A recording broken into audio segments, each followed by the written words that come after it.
Welcome to Career and Leadership Real Talk, the no-nonsense guide for ambitious managers who want to have more impact and progress their career.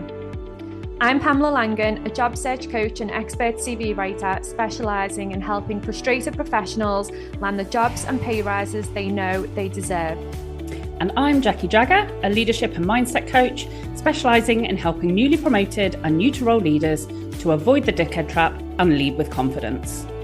Between us, we've helped hundreds of leaders and managers to find new roles, take ownership of their careers, and handle the challenges that job searches and leadership responsibility inevitably bring. And now we're joining forces to share with you what we know has worked for our clients. Hello and welcome to this week's episode. Today, we are talking about a framework Jackie has developed and a framework that we use for our team development work through Catalyst Careers. And it's called the 5 C's of team development. So Jackie, tell us briefly, what are the 5 C's? So the 5 C's are clarity, competence, commitment, capacity, and connection.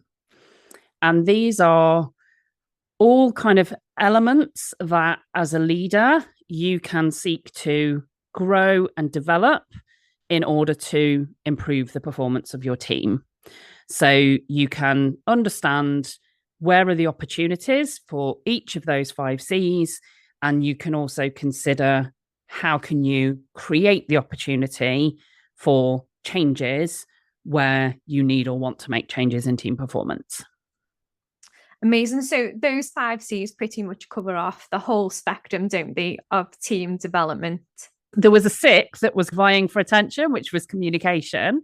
But in the end, I feel like communication gets across and is part of the how you go about developing those others. So yeah, it could have been 6, but I'm a fan of simple and 5 was enough. Yeah, and I suppose you're absolutely right there. The communication does underpin the entire framework. So, okay then. So let's get into it then in a bit more detail then, and maybe unpack each of the 5 C's, just so that people can understand exactly what it means and what it could mean for their team development. So starting with the first one. So the first is clarity, and high performing teams need to have clarity, and they need to have clarity on what are they seeking to achieve, on what is their individual part, on how do things change over time. There's so many ways that clarity can be gained or lost in a team environment, and it's a real kind of differentiating factor, and it's also a really foundational element when you are leading. You need to create that clarity for yourself and for your team. Yeah, I suppose that's a big one, isn't it, really? Because without that clarity, like who knows what happens in that environment. So I suppose your work with leaders then over the last, I'm going to say 10 years, we know it's probably more, but I suppose your work with leaders has probably informed the framework and the strategy generally. Yeah, absolutely. Because on an individual level, so many individual performance concerns, when you unpick those, come back to a lack of clarity. And when people feel motivated and inspired in their leadership role versus when they feel struggling or confused or overwhelmed, clarity is often the defining factor. So when you look at it on an individual level, clarity has a massive impact. But anything that has an impact on an individual level tends to be magnified when you look at team dynamics and the complexities of teams working together. So yeah, clarity for me is just such a central and fundamental piece. And it's one of those areas where there is always opportunity to grow and improve it. So when we work with teams, very often you have teams that might feel like they've got a decent amount of clarity, but then when you start to dig and delve, how much clarity have you got on this aspect? How much clarity is there on who does what? How much clarity is there when things change? A lot of those questions, and when you dig under the skin of it, those can be some of the things that can, like I say, really impact on morale, on the sense of overwhelm, because clarity gives you those priorities. Clarity sets out what do we do first and what do we do next. So in that way, it can act as a real antidote to overwork and overwhelm. And yeah, so much of that is happening out there in the world at the moment that I think for individuals and for leaders, it's a crucial element. Yeah, I completely agree with that. So, number two, then let's unpack the second C. So, number two is competence. So, you can have all the clarity in the world, but if the team does not have the skills and knowledge and experience in order to deliver whatever is needing to be delivered, then you absolutely have to look at competence. And one of the things around this, and I don't like the word competence because it can have those connotations of, are you actually competent or not? And it being a finite thing. So when we're using it in this framework, it's more about how do we continually grow and develop the competence of both individuals, but also how does the team become greater than the sum of its parts? Because an overall level of team competence is shaped by lots of other things. It's not just whether one individual or a number of individuals within the team have ability or not. There are so many other factors that come into play that determine how able is, that's the fundamental question around competence, is how able is the team to deliver to expectations and beyond. That is a really good point, isn't it? Because I think that's something that's often overlooked, because you'll get certain superstars in teams and you'll get people that do need that additional support that might get carried along with the flow of what's going on. And I think when you look at that from an overall perspective and you're like, okay, what do we need to do in order to grow together? What level of competence is required? And you look at that from a team perspective and you look at it from an individual perspective, that is where you're going to start creating those high performing teams, isn't it? That is where the good stuff comes into play. Yeah, absolutely. And when we look at assessing where are teams and where is the opportunity for teams on the 5Cs framework, some of the things that we consider are, what is the culture of learning and development from each other? So how much is there the ability to have continuous feedback and continuous learning as part of this team? So not just formal learning and development for individuals, but how well has this team set up to continually learn from within the team and from the things that the team is involved in that sit outside the team? Yeah, and I think once you understand those elements, I think then that's when it really starts falling into place, doesn't it? So let's move on to the third C.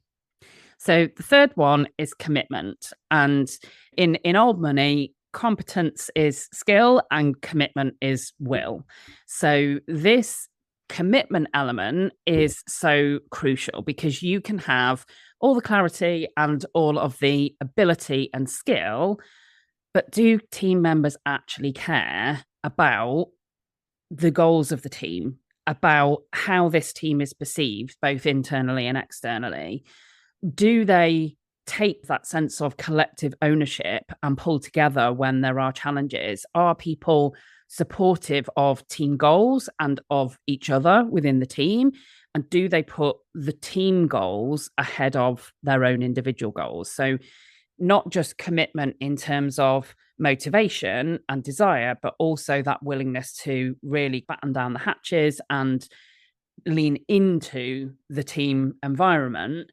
So coming back to what you said a few moments ago about superstars, so many teams are far more dependent upon this commitment element and the willingness to pull together, and that willingness to put the commitment to the team over and above being the superstar. And so this one is such a crucial element as part of it, because this is where the rubber hits the road, essentially. It's, yeah, not just can you do it, but are you actually committed? Are you prepared to face challenges and see it through in order to deliver as a team? Yeah, and do you know what? I feel like when you were talking through there and you said competence is skill and commitment is will, it's so true, isn't it? And it's almost like that is it's so crucial that the commitment is there, because you can have the most skilled team, but if there's no commitment there, they're not going to deliver. They're not going to be motivated to deliver. And I really like that part of the framework, because it is about understanding the motivation and is it there, and what do we need to do in order to either regain that motivation or increase that motivation. So the fourth C then, what is that? So the fourth is capacity. And I feel like this perhaps probably isn't one that maybe 10 years ago I perhaps would have really identified and distinguished. So this is all about, has this team actually got sufficient resource to be able to resource in terms of time and budget and headcount, but also in terms of that kind of emotional, and we've done the episodes on burnout, that element of, is there the headspace? Is there the thinking time? Are there tasks and responsibilities aligned to where people's strengths lie? Or are we trying to get people to be square pegs in round holes, and emotionally and psychologically making that work harder than it needs to be? But then also from a practical perspective, is there a culture of ongoing like systemization, process improvement? Do we look for ways to create capacity by reducing work that is unnecessary? And I think capacity is something that the busier the world has got, the more crucial creating capacity is, because the best ideas come when people have headspace and time to think. And we've talked about that before when we were talking about strategic thinking, of thinking time and doing time need to be different. And if people are constantly doing, then some of those opportunities for increasing capacity just don't happen. So there's lots of different elements to how you create team capacity. And obviously it interlinks and overlaps with, if you've got people who are more skilled, then the capacity of the team increases if you've got greater headcount. But there's also a lot of that kind of psychological element to capacity, and then the practical stuff around system and process improvement as well. Yeah, when you started talking, then you're talking about, do we have enough resource? I thought a lot of our listeners will probably be in a situation where maybe they've not got enough resource within their teams. And I suppose with that, it's a key element, isn't it? If we're going to deliver and we're going to do it well, we need the right resource. But when people are in a situation where maybe they've not got enough resource, what would you say to them around that? And a lot of this links back, and it's the way that there's the interplay of the 5 C's, because a lot of this links back to clarity, because you can feel like you don't have enough resource because you feel like everything's important, because there's not clarity about what the real priorities are. So if you feel like everything's important and you've got to deliver absolutely everything, then you're never going to feel like you've got enough resource.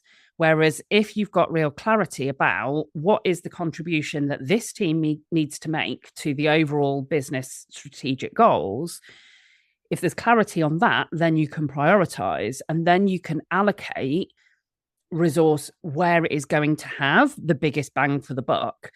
And what that then does is feeds the psychological side, because then you can feel that sense of momentum and progress that lifts people, as opposed to it constantly feeling like a slog and draining. And I think so much of it on an individual level comes to the thinking time, but it's also that kind of connection with the other C's around the clarity, and how do you create and ensure that people use the resource that is available in the best possible way, as opposed to sometimes more resource isn't possible. Sometimes there are finite budgets, there is an infinite amount of work. So it's sometimes about saying, how do we make the best value decisions with what we've got and what's available to us?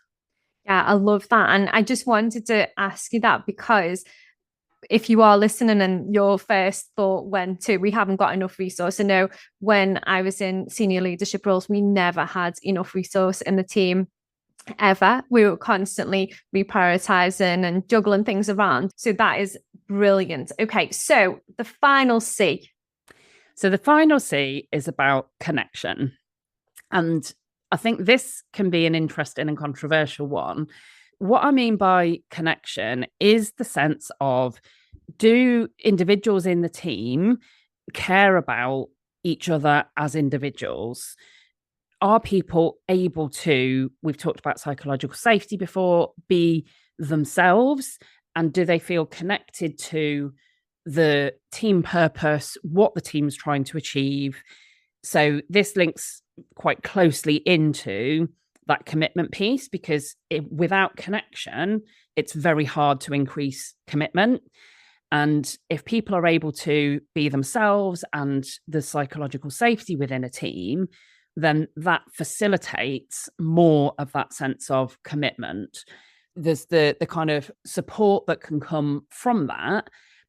And there's also that aspect of, do people care about each other and about the team? And that then feeds how committed are they to getting through challenges.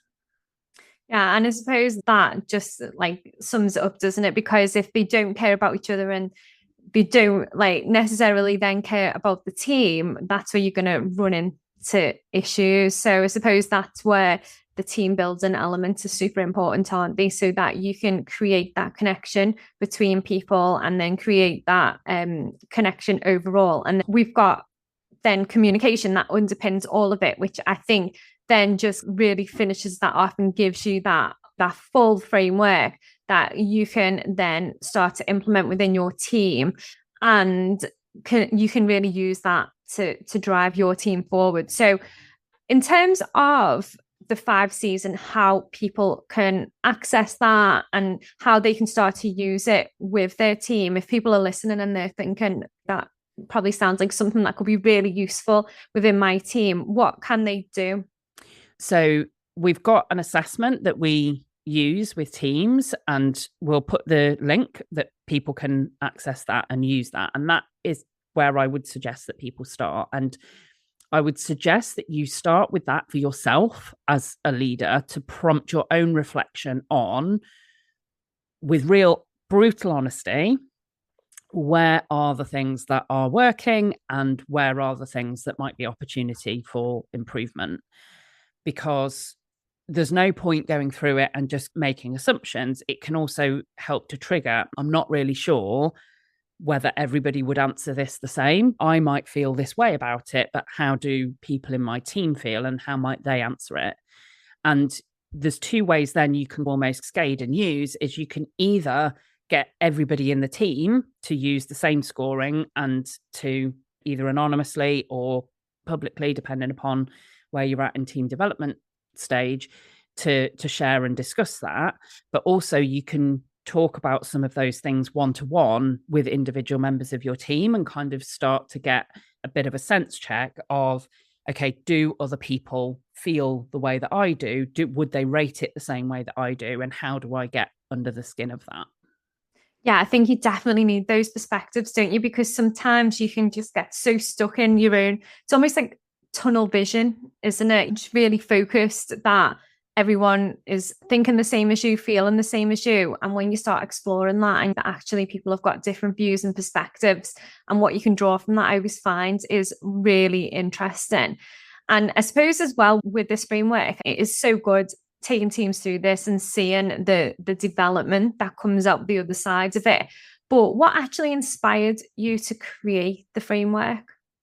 So I think a couple of things. I'd worked with a framework that I still really like, which was the 5 dysfunctions of a team, that I first worked with as part of a senior leadership team years ago. And I liked the simplicity of that. But in terms of how it operates and the aspects of it, I felt like it didn't perhaps quite fit the mark for the work that we do with teams today. So I wanted something that was simple, but also something that could grow and develop with teams. So with the 5 dysfunctions, yes, you can look at how might you overcome dysfunctions, but I wanted something that could almost meet a team where they are and always offer opportunities for how can you increase the capacity, how can you increase the growth and development, how can you stretch yourself as a leader, how can you stretch the team as a whole, and finding ways to really continue to do that. So yes, you can use it to overcome challenges, but it's also really valuable to use when you've got a team that is actually doing pretty well and you really want to stretch and take that from good to great. And I think it's amazing. And if you are focused on team development at the moment, or it's something that you're considering, then do get in touch with us, because there's so many different ways that you can utilize this framework. And if you wanted our support in helping you to deliver that and develop it with your team, then there's lots of different options that we can support with. So thanks for listening today. We hope that you enjoyed this episode, and we hope that you definitely took something away from it, especially if you are currently focusing on your team and helping to develop them further. As usual, please do share it with anyone else that you think it might help. And don't forget to rate and review us on your favorite podcast platforms. And we will be back next week with another episode. Exciting news from us. If you're an ambitious leader or manager earning 50k or more and you're ready to take your career to the next level, we have an opportunity for you. Introducing Catalyst Career Club, your secret weapon for unlocking career success. As a member, you'll get access to monthly live training sessions, exclusive job opportunities, and the ability to get personalised advice from us on your toughest career challenges. We've helped thousands of driven leaders like you secure significant pay rises, land dream roles, and thrive in their careers. And now we want to support you in achieving your most ambitious career goals too. Membership is just $6.99 per month with no contract or tie-in. And as a special bonus for being our podcast listeners, you can use the code podcast at checkout to get your first month for just £1. Head over to pamelalangan.com/Catalyst Career Club to sign up now, and we'll see you inside.